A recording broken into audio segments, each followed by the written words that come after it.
O Paraná possui um clube de bilionários, formado pelos municípios que têm um valor bruto de produção acima de R$1 bilhão. Em 2022, mesmo com uma grande quebra nas lavouras do estado, 9 novos municípios alcançaram essa cifra, somando ao todo 34 cidades nesse clube bilionário. Nesse episódio, falamos sobre a importância da agropecuária para a economia do estado e os detalhes por trás desses resultados. Eu sou André Amorim e o Boletim no Rádio começa agora.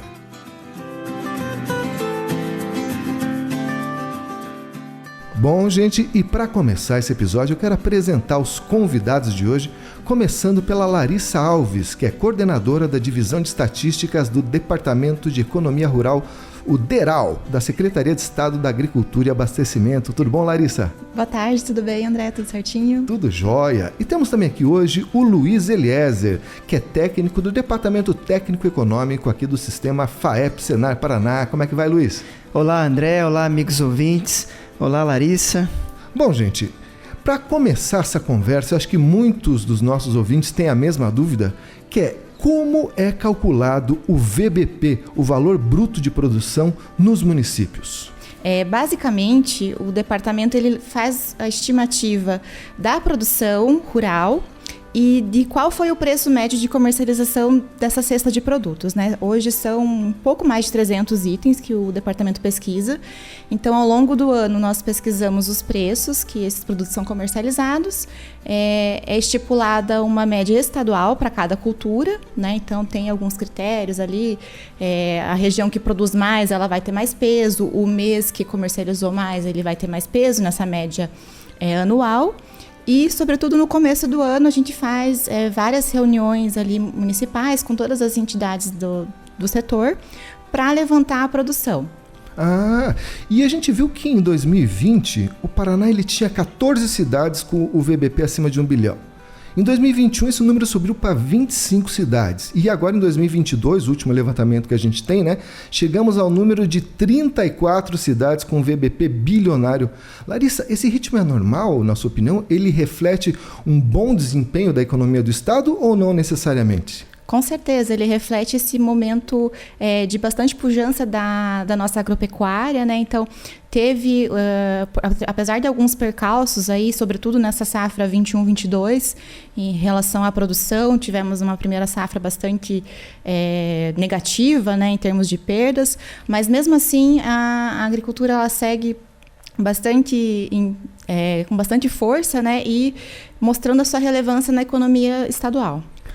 O interessante, né? Eu queria resgatar um pouco do que a Larissa acabou de dizer, André, que é sobre o levantamento que o DERAL faz, né? Larissa, você citou aí mais de 300 itens, né?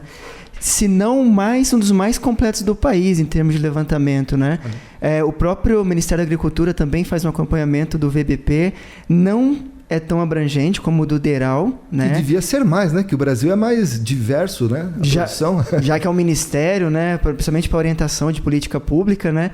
Inclusive, eles não contemplam a parte de florestas, né? E que o DERAL traz muito bem detalhado. E resgatar também, né? A gente está falando aqui do VBP, a Larissa disse como ele é calculado, como é feito o levantamento, mas o amigo ouvinte sabe o que é o VBP, o Valor Bruto da Produção? O que é, Luiz?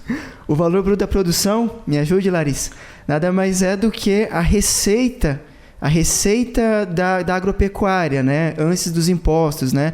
É a comercialização bruta, é esse preço médio ponderado, esse preço médio que a Larissa citou, multiplicado pelo volume produzido anual. Então, esse nada mais é do que a renda bruta, receita bruta da atividade agropecuária. É volume vezes preço, é isso? Exatamente. Isso, né? A produção a gente fala assim, que é o que está dentro da porteira ali, né? Sabe que quando eu trabalhava em outra instituição e a gente costumava falar que o VBP era o PIB da agropecuária, os economistas se arrepiavam, falavam para eu não usar essa expressão. Não é o PIB da agropecuária. Então. Não é o PIB da agropecuária. Para ser o PIB da agropecuária, você tem que tirar aí os impostos ainda, dá para, 30% menos disso. Chute bem grosseiro aqui. Olha, e além desses 34 municípios aí que conseguiram resultado acima de 1 bilhão, em 2022 a gente viu que tem 22 municípios com o VBP de mais de 800 milhões. Vocês acham que isso é sinal que essa lista vai aumentar no que vem? Vai ter mais gente nesse clube de 1 bilhão, será? Com certeza, André. E eu digo o seguinte, a gente tem... A chamada foi para o clube dos bilionários, mas eu acho que não está mais fazendo sentido, né? Nós já temos 34 municípios acima de 1 bilhão, a gente tem que mudar um pouco o mote aí, talvez o primeiro município a chegar a 5 bilhões esse VBP bilionário denota, entre outras coisas, exatamente a força da produção agropecuária do Paraná, né? A gente tem tido bons momentos com bons preços para comercialização. Muitas vezes esses bons preços acabam compensando essa queda na produção. Lembra o que você disse anteriormente, né? É preço versus quantidade. Então, em alguns momentos, esses preços acabam compensando algumas quedas em alguns produtos, né? Às vezes a gente teve uma queda muito forte na produção de soja, principalmente na região oeste do estado. Tivemos bons preços recordes em 2022, acima de 170 a saca. Nesse momento, esses preços não foram suficientes para compensar a queda da produção. Então, a gente teve um VBP da soja bastante deprimido na última safra. Pois é isso que eu queria perguntar para vocês. Como a gente conseguiu atingir resultados expressivos em um ano que a gente teve uma quebra tão severa de mais de 8 milhões de toneladas de soja, de grãos, aliás? A gente teve essa perda, principalmente na agricultura, né? Ainda assim, mesmo perdendo um pouco mais ali de 20 bilhões na comparação com o ano de 21, a soja ainda assim ela permaneceu como o principal produto da agropecuária nossa, mesmo com essa perda bastante expressiva, né?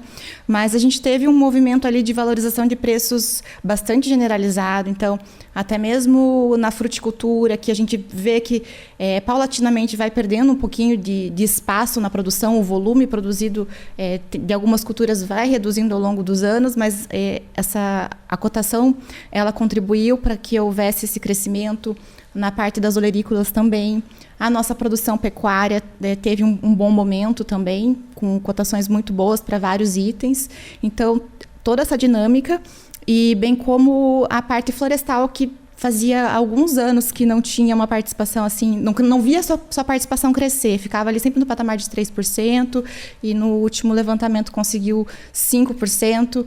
A gente teve itens que o preço dobrou de valor, então isso foi meio que uma consequência ali do pós-pandemia, né? Porque a gente teve uma quebra nas cadeias produtivas, então a hora que restabeleceu, a demanda ficou muito aquecida, tanto no mercado interno quanto externo. Então, tudo isso colaborou para valorização de preços desse setor, e a indústria fez a sua parte dela ali e aproveitou esse bom momento, né, para aumentar as entregas. Ainda sobre o setor florestal, tem uma colinha aqui, né? E o VBP alcançou 5,5 bilhões, né? A alta de 40% em relação ao ano passado. E dentre outros fatores, né? A Larissa citou a questão de demanda externa.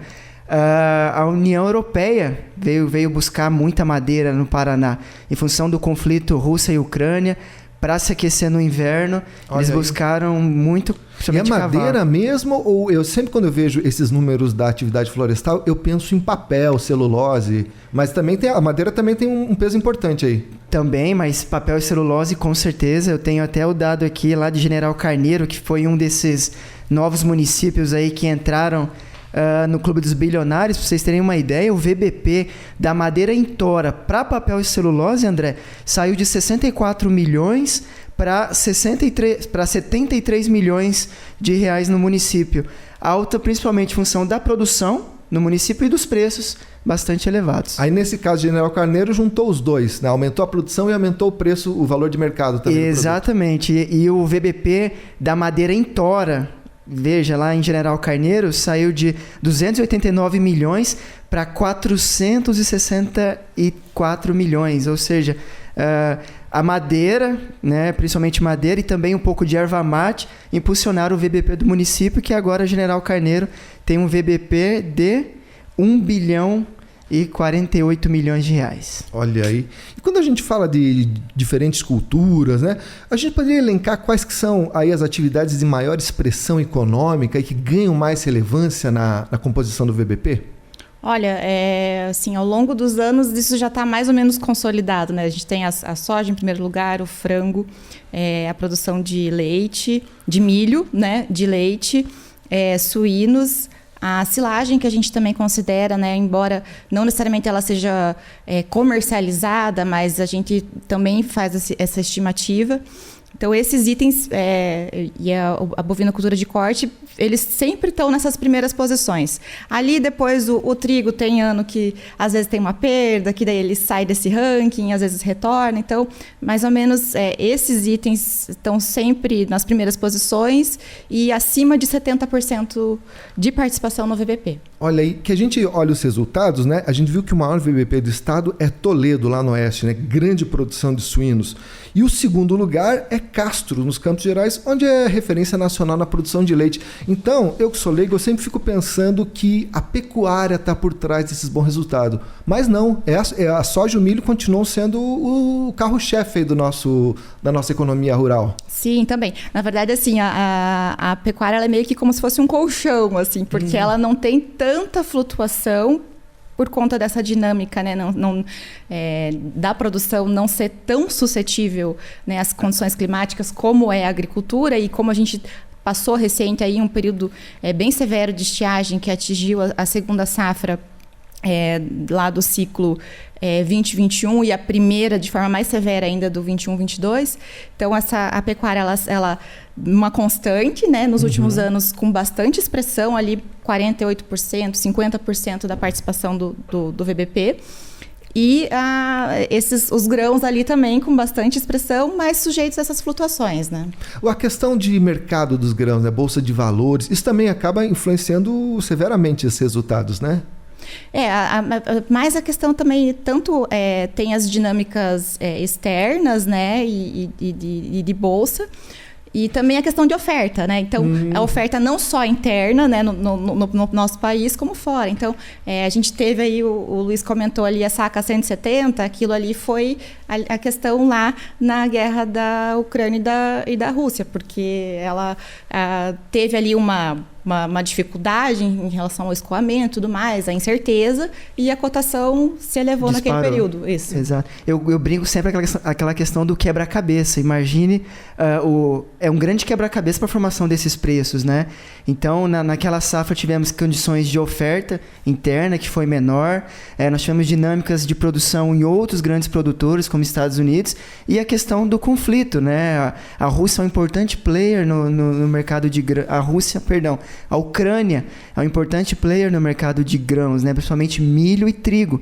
E, inclusive, isso voltou recentemente, né? O acordo para escoamento da produção lá foi encerrado, né? A Rússia fez uma série de ataques aos portos da Ucrânia, o que já provocou um sobressalto nos preços de milho e trigo no mercado internacional. Então, é lembrar daquele quebra-cabeça. E você citou a questão da pecuária. A pecuária, inclusive, em 2022, ficou com 50,5% do VBP.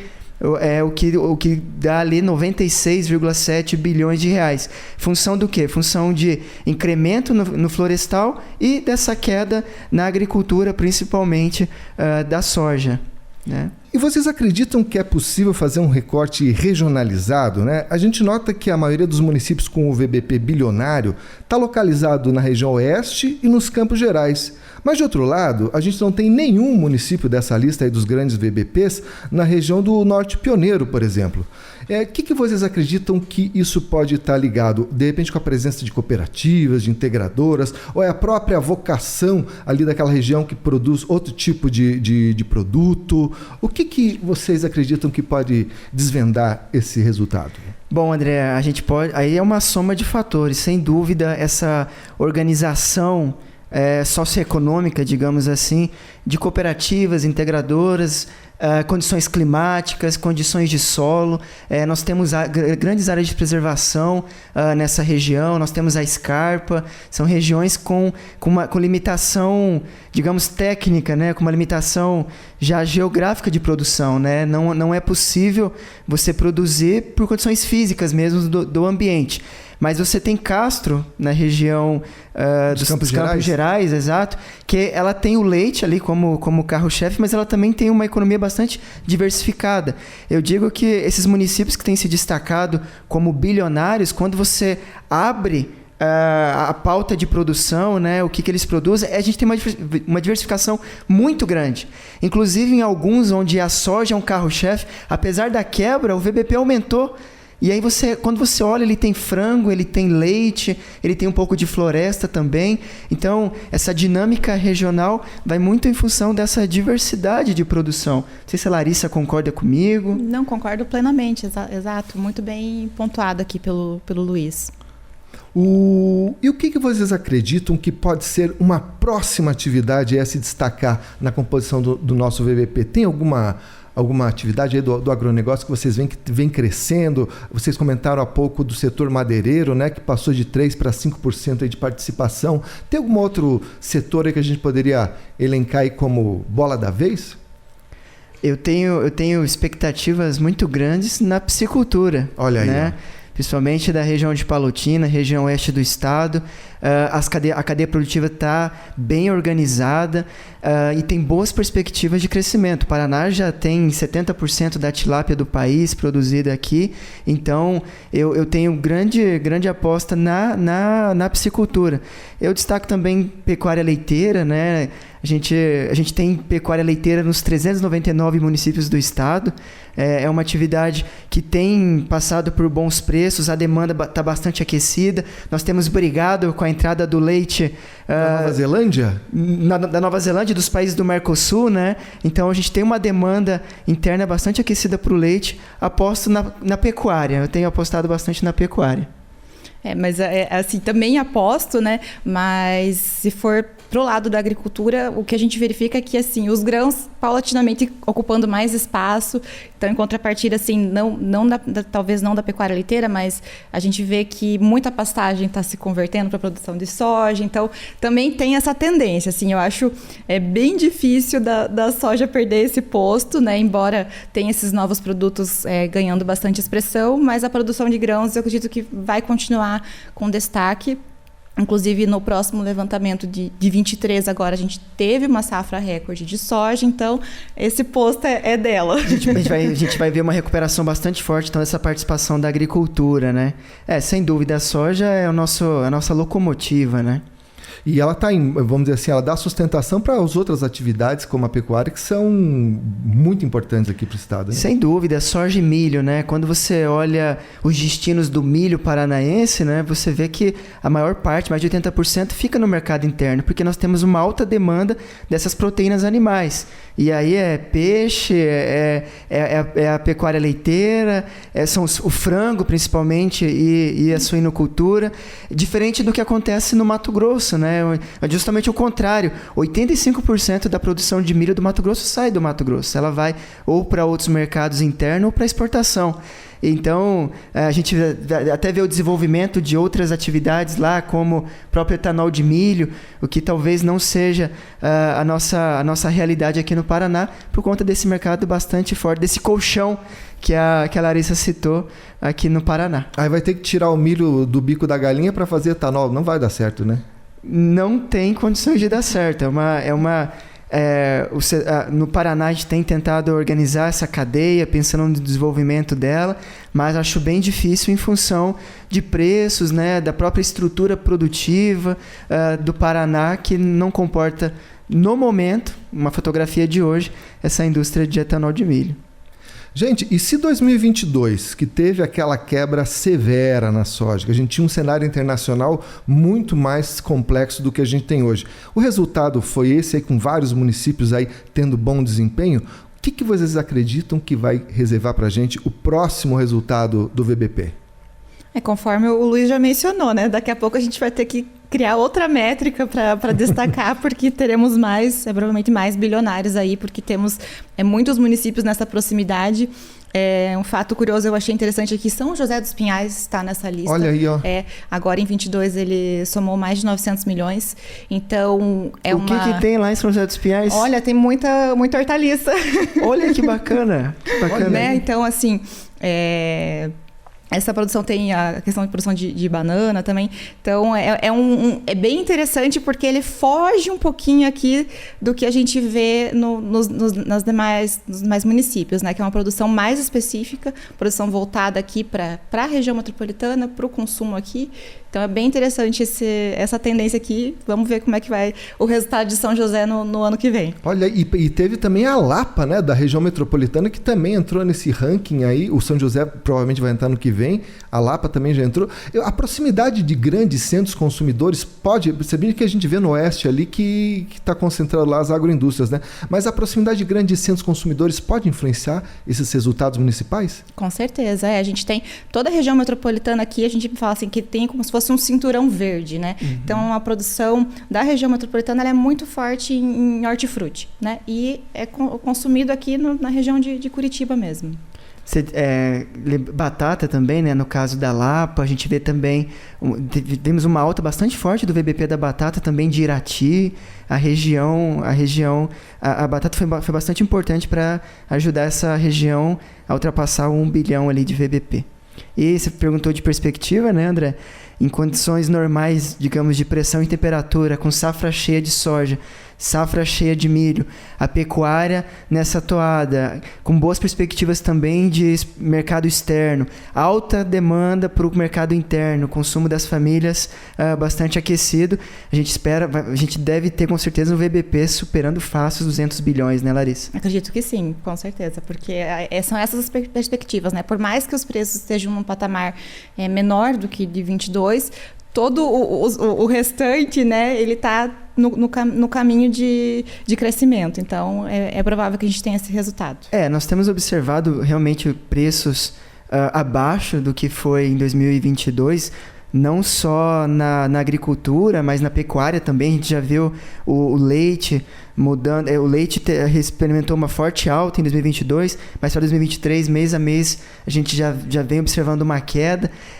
Preços menores, mas a produção tem se encaminhado para ser bastante cheia, né?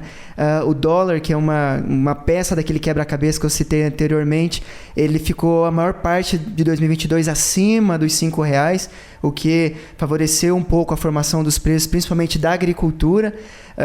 Em 2023 a gente já observou uma queda, mas por outro lado, consumo aquecido, exportações em alta, produção aumentando, os abates estão bastante positivos. A gente deve ter um VBP fantástico no próximo ano, sem dúvida. Maravilha, gente. Bom, a gente vai ficando por aqui com esse episódio. Quero agradecer muito a presença da Larissa, do Luiz. Voltem sempre, é sempre uma alegria, um privilégio. E falar para você, ouvinte, se você deseja ouvir outros episódios desse podcast, pode entrar no nosso site, que é o www.sistemafaep.org.br. Lá você também encontra o link para as nossas redes sociais. Você pode escutar esse podcast no YouTube, no Spotify e também no nosso aplicativo de celular, que chama Sistema Faep. Baixe lá gratuitamente, você vai receber na palma da sua mão cotações, previsão do tempo e muita informação sobre o agronegócio paranaense. Tá certo? Muito obrigado e até a próxima!